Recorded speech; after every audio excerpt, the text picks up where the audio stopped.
right, everybody. Well, we will go ahead and get started.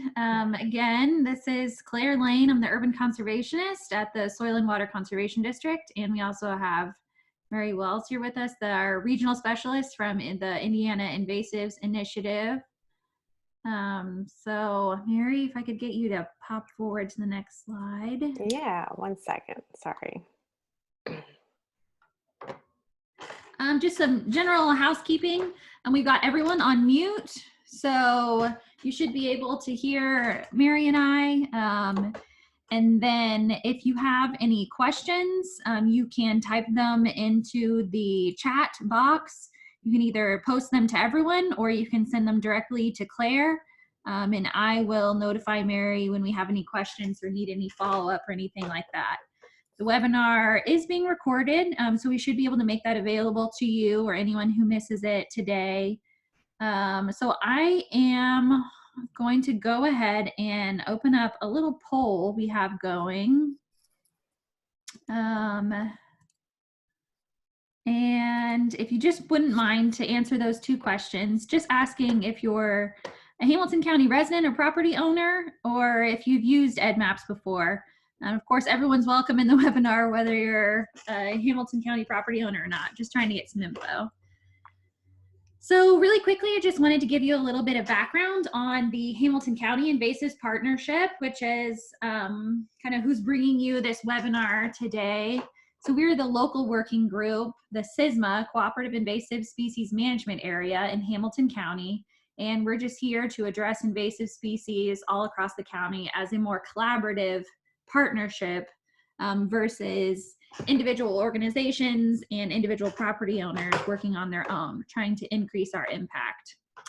So we have representatives in our group from all the parks departments and municipal governments, different environmental organizations, master gardeners, landowners, and land managers, staff here at the Soil and Water Conservation District, and of course, a lot of you or a lot of people just like you. We are still kind of in the earlier stages. We've been working toward having a group and then really having more programs and things going the last 6 months or so. But we're doing a lot of education and events, technical assistance, where we can come out and do on-site evaluations and assessments of your property and help you develop a plan. And just to have a more generally coordinated response to invasive species across all of Hamilton County. So if you have not been involved with our group, but you're just interested in invasive species, we'd love to have you. We meet right now once a month, and for April and probably May, and maybe for the foreseeable future, those will be remote meetings here on Zoom. But we have a variety of committees that you can be involved with, and you know, anything that just piques your interest or your experience or your skill level. And you definitely don't have to be an invasives expert to be involved with HIP or any CISMA. You just have to have some interest and enthusiasm on managing invasive species, and you would be very welcome. So if you want to learn more, feel free to reach out to me directly. And you can also go to our website, which is hcinvasives.org, to sign up. And you'll also get more information in the follow-up email after this webinar. So with that, I'm going to go ahead and hand things over to Mary, who is going to take us through a wonderful presentation on invasives and how to use EDDMapS and how important it is that we were using those reporting features. So again, if there are any questions, just type them into the Zoom chat. And with that, Mary, I'll let you take it away. Thanks. We've got that poll still up on the screen. Okay, I can take that down. Yeah. Go ahead and great. Some good results, though. I'm excited to hear that a lot of people haven't used EDDMapS, so this will be their first exposure to that.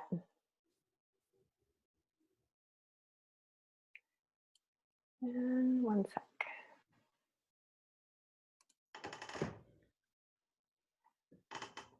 I'm still seeing that up on the screen, but if you guys aren't, then that's fine. I do not see it. Okay, great. I'll just push it to the side. So I just want to thank everybody for taking time out of your day, especially on a beautiful day like today, to learn a little bit more about reporting invasive species via the tools that we have in our state. My name is Mary Welz, and as Claire mentioned, I am the regional specialist serving Central Indiana for Southern Indiana Cooperative Invasives Management, here in support of our Indiana Invasives Initiative. We will talk in detail, step by step, about reporting invasive species. We're going to use Japanese barberry as our example today, but before that, I want to just give you a quick introduction to my organization and why we are wanting to report invasive species. So to give you that context. Southern Indiana Cooperative Invasives Management was originally, or is primarily focused on 35 counties in Southern Indiana, but we also have this statewide initiative that began at the beginning of 2018, in which we are targeting invasive species awareness statewide. The Indiana Invasives Initiative, also known as III, has the goal to manage invasive plants and raise public awareness throughout the state. One of the deliverables is to be able to start SISMAs across the state in each county. We have currently 5 regional specialists and our project coordinator. That includes Dawn, who's a project coordinator, and the 5 specialists, and this is the map of where we're operating. If you're in one of these counties, reach out to us. If you're in the counties that we're not actually working in right now, reach out to us, because we want to get everybody engaged. So Claire did introduce what a SISMA is, but just to give you a recap, it means Cooperative Invasive Species Management Area. And that's a picture of Hamilton County Invasive Partnership in their organizational meetings, doing some strategic planning. SISMA is essentially a partnership organization formed with the goal of managing invasive species across various types of land ownership in a specific area. This is just a map of our SISMAs in the state. We have a good deal of counties that are blue, which means they have established SISMAs, and that does include Hamilton up there. The ones in orange are in organizational status. They're not quite developed, but they are in the process of organizing. And green shows the counties where we're working to hopefully develop SISMAs in the future. Before we can talk about why we're reporting invasives, we need to be able to differentiate between an invasive and a native species. This is a quote from a book called The Living Landscape by Douglas Tallamy and Richard Dark. A native species is a plant or animal that has evolved in a given place over a period of time sufficient to develop complex and essential relationships with the physical environment and other organisms in a given ecological community. Very open-ended statement, but I think it ties together the importance of connectivity. Everything is connected to each other. Everything is interplaying with each other. On the other side of that, an invasive species is non-native. Its introduction causes or is likely to cause harm. It can be economic or environmental harm, or harm to human, animal, or plant health.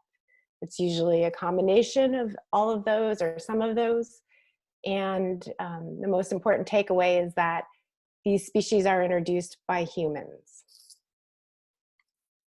There's a lot of negative impacts that invasive species have, you name it. I put environment, biodiversity, human, animal, plant health at the top of the list. Our natural resources, which are including water quality, soil health, agricultural yield. everything kind of interrelated, and some of it overlap here, but the bottom line is it affects a lot of things a lot more than most people realize. And that's a picture of Japanese knotweed right over there. The take-home message is pollinators, birds, and other wildlife are at risk. Invasive species, especially invasive plants, displace native plants and other wildlife. We're experiencing wildlife declines across all of our lands. One example that everybody's probably heard about is our monarch population decline by over 80% in a period of 20 years. Our North American bird populations are showing decline. A 50-year study is showing a 25% decline. And this is not even taking into account some of the climate change, which might be also affecting our wildlife decline. How do invasive plants spread? How are they getting here? We bring a lot over intentionally as landscape plantings. About 85% of the woody invasive species that we are seeing are escapes from ornamental landscape. Invasives come in through seed mixes and soil materials. Some of them were promoted as livestock, for agriculture, or mispromoted for erosion control or wildlife habitat. Unfortunately, those didn't really fulfill those needs. They came in as dried plants and arrangements through aquatic boat. Invasives come in as aquatic invasives in boats and aquarium stock. They're spread by our large equipment, vehicles, moving soil, mowing, and then the natural processes, our birds and other wildlife, wind, weather, water, and then just the plant growth itself. The top of the list are the ones that we can actually take steps through best management practices and regulation to kind of limit or halt the spread. And that brings me to the terrestrial plant rule. I'm very excited to share, and thanks to Hamilton County Invasives Partnership for this excellent graphic. The terrestrial plant rule went into effect last Saturday, April 18th, 2020. We have 44 species that are no longer allowed for sale, gift, exchange, distribute, transport, introduce, etc. The regulating agency for this rule is the Indiana Department of Natural Resources, Division of Entomology and Plant Pathology. If you can't take a screen capture, because if you see a nursery or other plant seller selling one of the species that is now regulated, you can report that to your local nursery inspector in your region. There's about 22 of those species on the rule that were or are in the nursery trade. So that's kind of the summary of those species to look out for. So now we can talk more in depth about this mapping system and what you guys can do to help kind of limit this or get a grasp on what is invasive and help create plans to manage them. So EDDMapS is a crazy acronym. It means Early Detection and Distribution Mapping System. It's an online mapping system for documenting invasive species and pests. It's real-time tracking of invasive species occurrence, has local distribution or local and national distribution maps, early detection reporting tools, and a vast library of identification and management info. This system was created by the Center for Invasive Species and Ecosystem Health down at the University of Georgia. The app that is associated with this for smartphone and tablet is called the GLEDN app. What is GLEDN? It means Great Lakes Early Detection Network. It's a collaboration of stakeholders in the Great Lakes and Midwestern states. You may also see it referred to as EDDMapS Midwest. But for the sake of the app, you need to make sure to look for the GLEDN app. So why is early detection a big deal? This is a quote from the USDA National Invasive Species Information Center. Early detection and rapid response, also known as EDRR, can stop the spread of new and emerging invasive species before they become established. It is one of the most cost-effective and ecologically viable methods for controlling invasive species and is well worth the effort to protect natural and agricultural resources. This chart, it kind of says it all. If you catch an invasion early, the cost to control is much less. Unfortunately, by the time land managers become aware of it, it gets a little bit more expensive, but it is still possible to eradicate a species. By the time the public becomes aware, eradication is unlikely and it becomes a long-term and very expensive management issue to keep the existing populations of invasive species at bay. So the EDDMapS system online is through their website, EDDMapS.org/Indiana. We'll go through some of the resources available, but not all, because that would take a long time, because there's a lot of information up here. But that's the website again. The online features include the ability to report sightings, which is why we're all here. Also to access distribution maps, access a wealth of information on invasive species. We won't go into it today, but there's a lot of information on tools and training to how to use various elements of the online features. And then there's your personal interface under My EDDMapS. We'll start here talking specifically about distribution maps. A lot can be learned on what's close by so that we can keep a lookout. From that screen, there's a few ways you can find the species that you're looking for to find out where their range has been reported. I prefer the search bar. You can search by common or scientific name. And I find the county view to be very interesting and very helpful.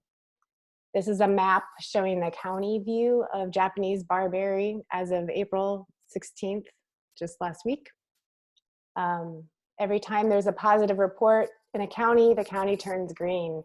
If there is no report, the county stays white, even if there is the possibility that the species has escaped in that county. So this is why this mapping system is so important in getting everybody engaged in using it. You can zoom in. So we're going to take a closer look at Indiana, and you can see exactly which counties have shown reports. And I've hovered over Hamilton County, and we're just showing one report.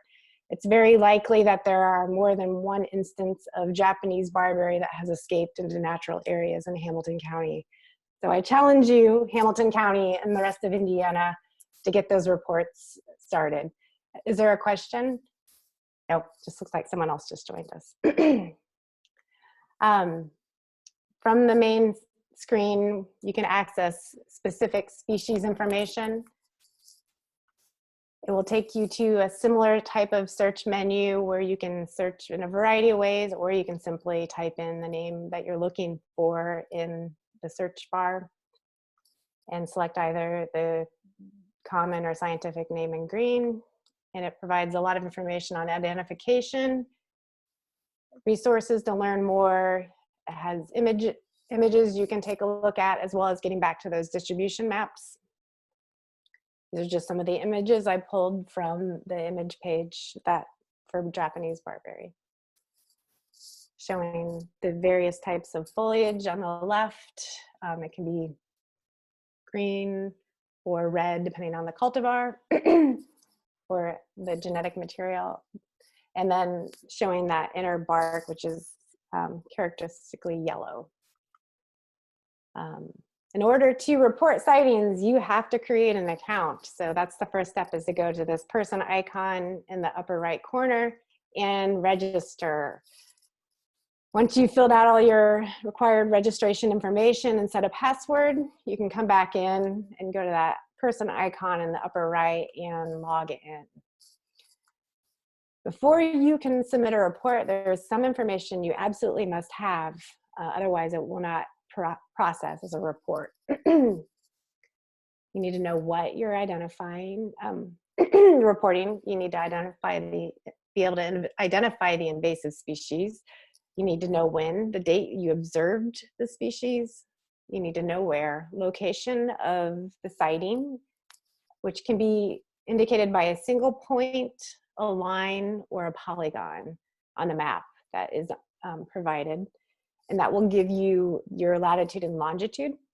I want to take a moment just to stress that if you can, please use a polygon, because that does provide information on square footage or acreage, which is really important information when we are evaluating the total area of coverage that an invasive species is found on. You also need photos. A report will not be accepted without them. We recommend to take at least 4 photos that clearly show what you found. They need to be good photos in focus as much as possible. The verifiers use these to remotely review your report before it can be included in the EDDMapS database. There's a lot of optional information that you do not have to include, but is also useful.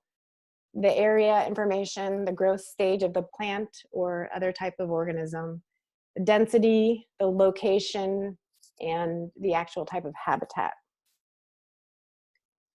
So under the Report Sightings tab up top, you're going to specify what type of organism you're reporting, and then scroll down to where you're at.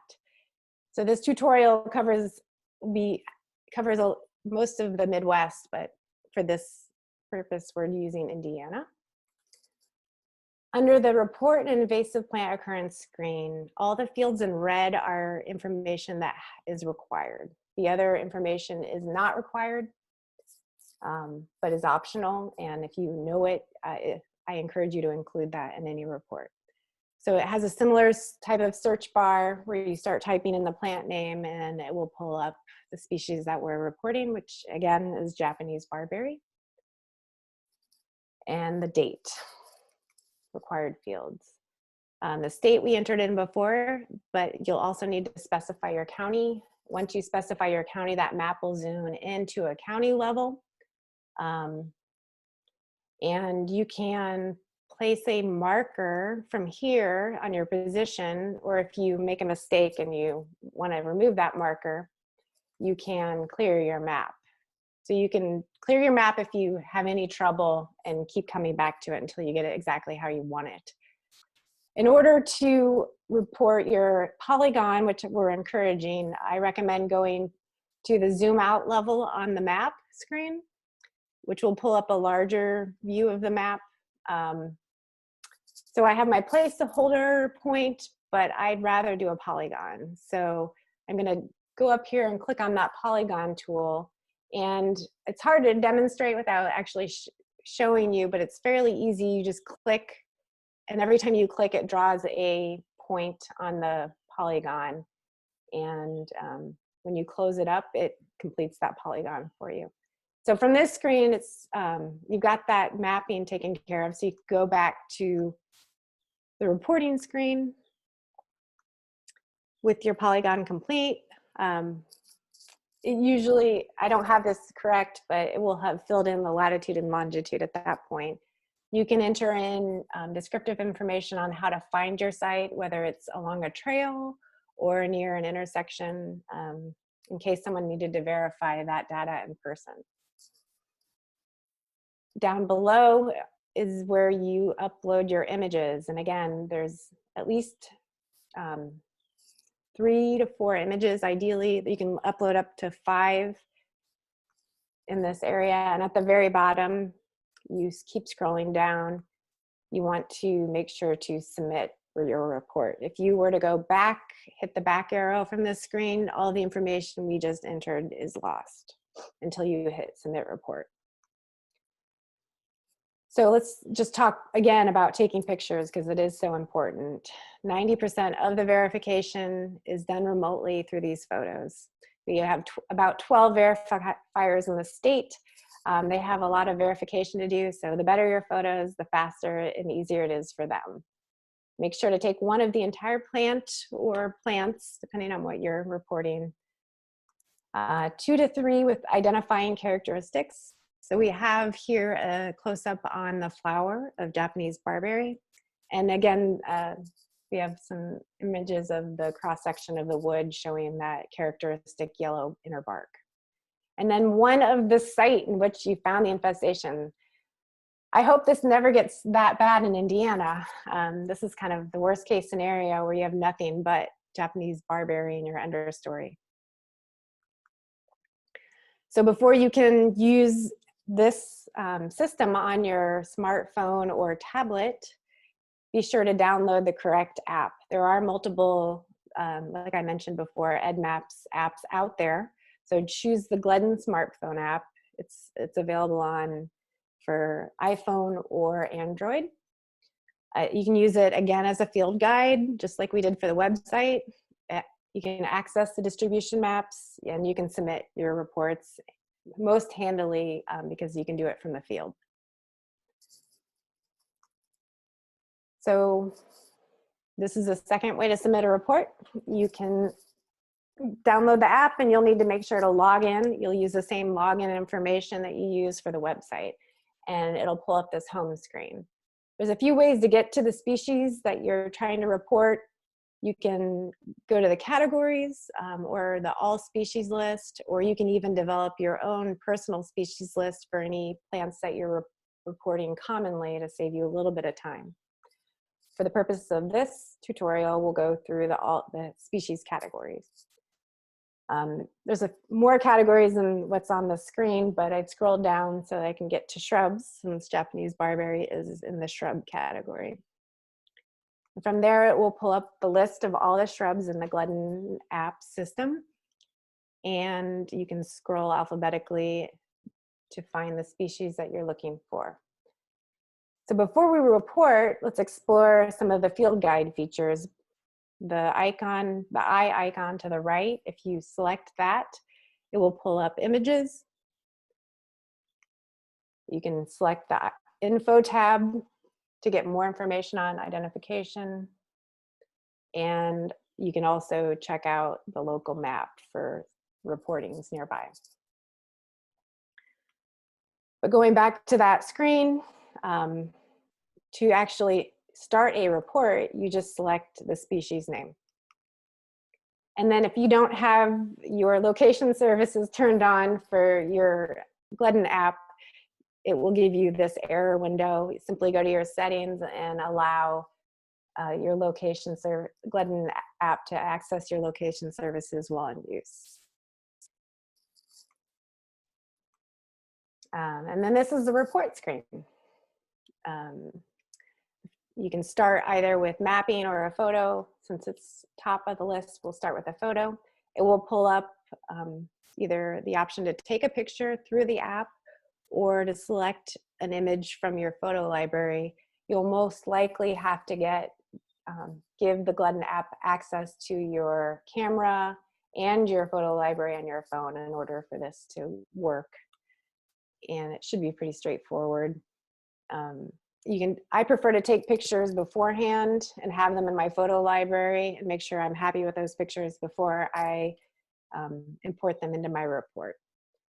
From there, you can open up the mapping window and it pulls up that similar mapping screen. It's going to default to the point, but again, I want to encourage everyone to use the Polygon when possible. It's very easy in the field to use a Polygon because you're right there and you can actually see the extent of the infestation. So a Polygon would look more like that. Other optional but helpful information is the time that you spend on the report, the habitat and size in acres or square feet, and density. And then also any notes that you might find helpful, including how to find the infestation. And definitely not least, make sure to save your report. If you hit back arrow, you will lose the information you have just entered. I've done it, it's not fun. So back to your home screen, you'll see you now have something in your upload queue. So if you select that tab, it will open up your upload queue of reports. You'll select your actions field. It will then allow you to select the report or reports you would like to upload, and then you simply upload that. You will probably not be able to upload your report until you are back on Wi-Fi. The GLEDN system has a good amount of plants in the database, but there are some that are not in there that are on the GLEDN or that are in the EDDMapS online interface. So if you do encounter a species that you're trying to report and you know that you have the correct species, you're going to go ahead and select or scroll to select the unlisted plant option or other organism and use that to submit your report. You'll do everything the same except for at the very bottom under the notes section, be sure to indicate the species name, ideally common and scientific name, and again, making sure to have really great pictures. So from there, bear with me, I'm just going to go back a few steps. Once you upload your report, it is no longer on your device, your mobile device. So if you would like to access your report, you need to go to the website. And that's where that My EDDMapS tab is going to be handy. It will pull up your dashboard, and under your dashboard, you can access all of your reports. You can go to the Manage column and view your report, edit it, revisit it seasonally or yearly to report the spread or your progress on control. And you can also download your report as a PDF. There's other options too, but I won't go into them today. One really big plus for having a login with the EDDMapS system is it also gives you access to everything over on invasive.org. There's a wealth of information on invasive species, the huge image database that you can utilize with credit given, publications, more maps, videos, control methods, early detection information, and then also SISMA resources. I want to give credit and special thanks to the Center for Invasive Species and Ecosystem Health at the University of Georgia. You can check out them for more information on their website at bugwood.org. And wish everybody that took time out of their beautiful day in April to wish them a happy Invasive Species Week this week, and 50th anniversary of Earth Day this Wednesday, tomorrow on April 22nd. Again, thank you so much for taking this time and for being willing to help report invasive species in Indiana. Feel free to visit the SICM website. There's a wealth of information. We have a lot of information on our Facebook page, Instagram, and then YouTube. And if there's any questions, I figured this is a good time to see what I can help everyone with. Yeah, thank you, Mary. So if anybody has any questions, you just want to type those into the chat box. Oh, wait, and there was a request to see the poll results, so I'll put those up again while we see if we have any questions.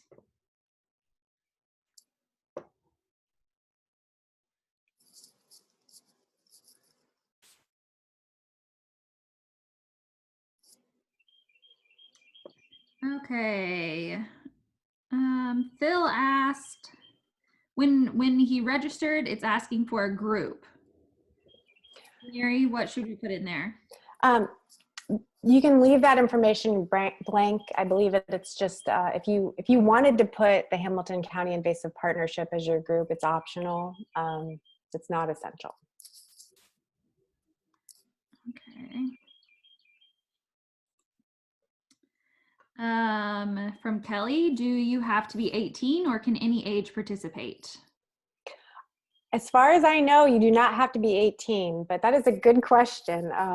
I will find out and maybe we can send that out to the group to make sure. But as far as I know, there's no age restrictions as long as you're able to identify the species that you're reporting and provide the information on the report. Okay. And I mean, as you mentioned, everything is verified.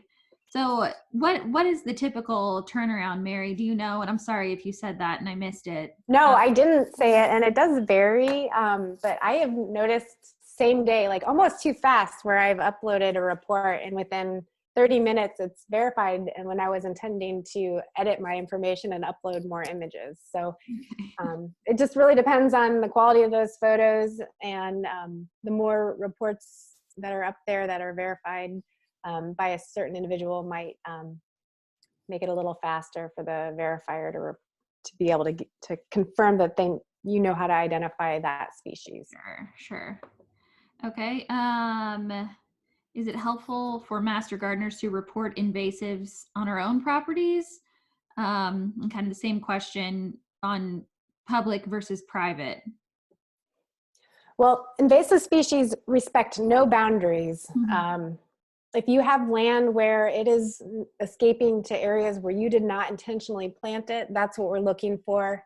We're not necessarily looking for it in intentional plantings, but if you find that your burning bush is popping up over on your fence line, or ideally in a natural area, but anytime it escapes, those are really what we want to see.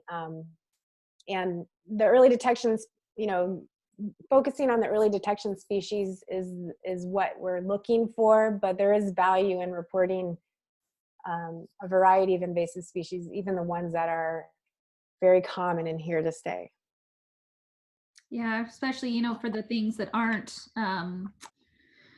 part of the terrestrial plant rule right now, having the information on new species that need to be added, it's really important that we're evaluating those, and that's where this becomes really critical.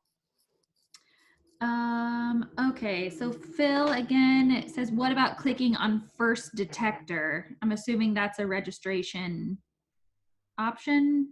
Are you familiar with that, Mary? If you're not sure, I would leave it blank. I don't think it'll require you to put information in there. That's a good question. I haven't had to register in a while, so I would say, when in doubt, don't answer, or answer no. Okay. And Ingrid, if you live in Boone County, I would probably just go ahead and leave that blank. Or if you have a SISMA down there, that might be a good place to enter that over there. And I am the regional specialist serving Boone County too, so feel free to contact me if you have any questions about invasive species in general or mapping specifically. Okay, Vicky is asking if we could see the density info again, low, medium, and high. Yeah, and it is subjective, but I'll go back there.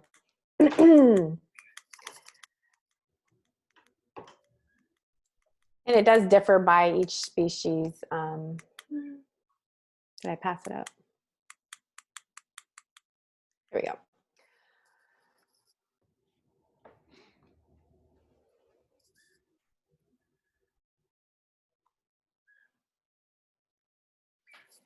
So the low is under 10% cover. Medium is 11 to 50, and high, you'll know if it's high.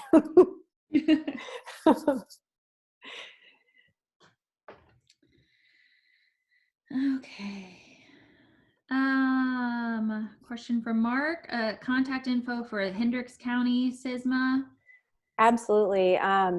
Start with Bree over at Soil and Water Conservation District, or shoot me an email and I'll put you in touch. Okay.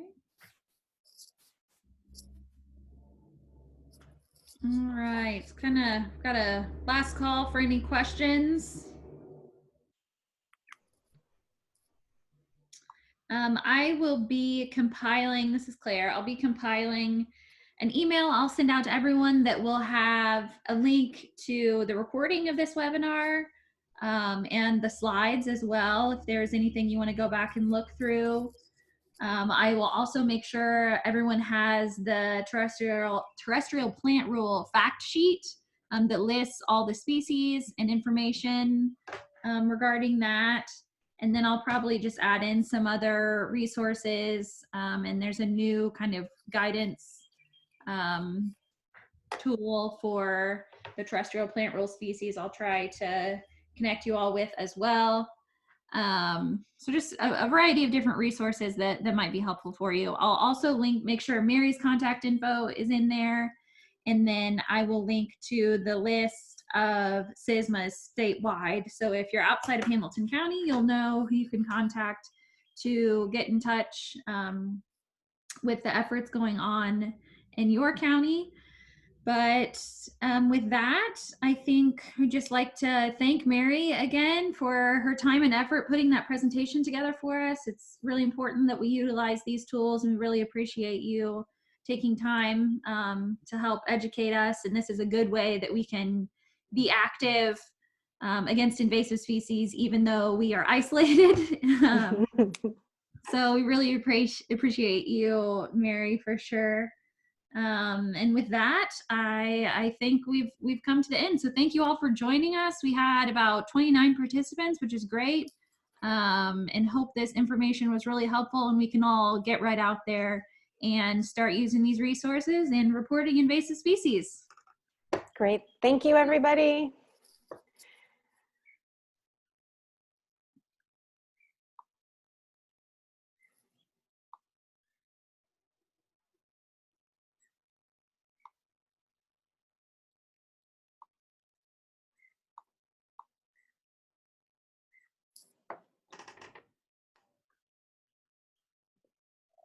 Thanks, Claire.